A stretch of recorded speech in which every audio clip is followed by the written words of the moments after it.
Rapunzel, illustrated by Natalie Hinrichsen.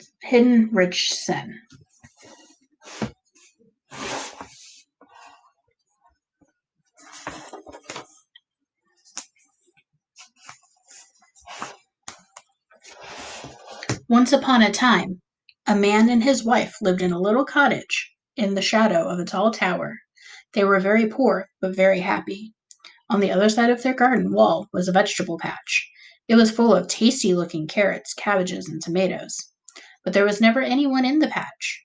Why should all those vegetables go to waste when we're hungry? The man asked his wife.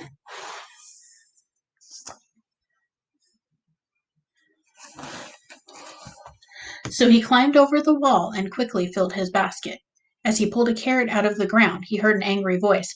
Who said you could take my vegetables? It was the old witch who owned the tower. She threatened to cast an evil spell on the man and his wife. Please don't hurt us, begged the man. My wife is going to have a baby. I will let you go, said the witch, but you must give me the baby when it is born. I will care for it and treat it as my own.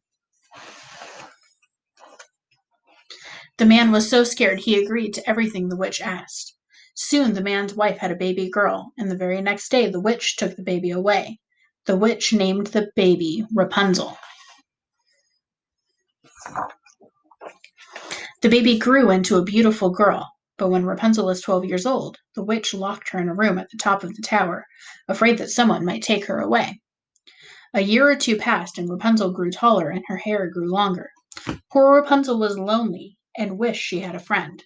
She would gaze out of the window, looking at the beautiful forest outside, brushing her golden hair, and singing sad, sweet songs to herself.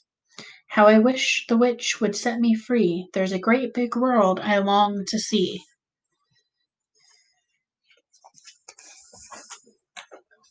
One day, a prince was riding in the forest near the tower. He heard Rapunzel singing and was enchanted by her voice. The prince hid behind a bush and listened. Soon the witch arrived at the bottom of the tower and called out, Rapunzel, Rapunzel, let down your hair. Beautiful Rapunzel appeared at the window and let down her long golden hair for the witch to climb up. The next day, the prince watched the witch slide down Rapunzel's hair. When he was sure that the witch was far away, the prince called out, Rapunzel, Rapunzel, let down your hair.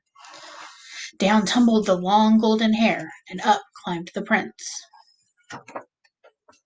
At first, Rapunzel was frightened of the stranger, but they quickly became friends. Rapunzel loved hearing the prince's stories. He told her how it felt to run barefoot in a grassy meadow, and how it felt to swim in the cold blue sea. Rapunzel had never done such things. I will help you escape from the tower, promised the prince. The next day, and for many days after, the prince visited Rapunzel whenever the witch went out. Every time he would call out, Rapunzel, Rapunzel, let down your hair. And every time he brought silk string for Rapunzel to weave into a ladder so that she could, one day, climb down the tower and escape. Rapunzel worked on the ladder in secret, and as soon it nearly reached the ground. The witch knew nothing of this until once, without thinking, Rapunzel said, Oh, you are so much heavier than the prince when you climb. The witch was very angry. She grabbed the scissors from Rapunzel's sewing baskets and cut up the ladder. Snip, snip, snip. Then the witch cut off Rapunzel's long golden hair and cast a spell, banishing Rapunzel deep into the forest. Still angry, the witch waited until she heard the prince call out, Rapunzel, Rapunzel, let down your hair. Down to the ground tumbled Rapunzel's long golden hair, and up climbed the prince.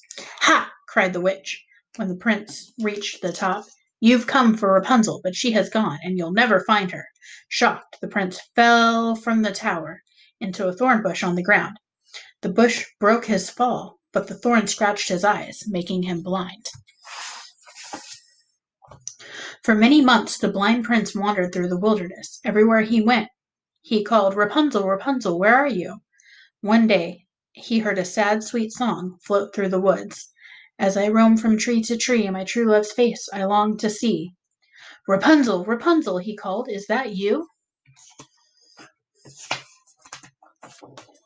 Rapunzel ran through the woods and hugged the prince. "I've found you at last," she cried. Rapunzel's tears of joy fell into the prince's eyes, and he could see once more.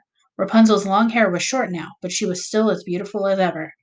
Rapunzel and the prince never saw the witch again, and they traveled the world together, visiting all the wonderful sights Rapunzel had longed to see, and they lived happily ever after. The end.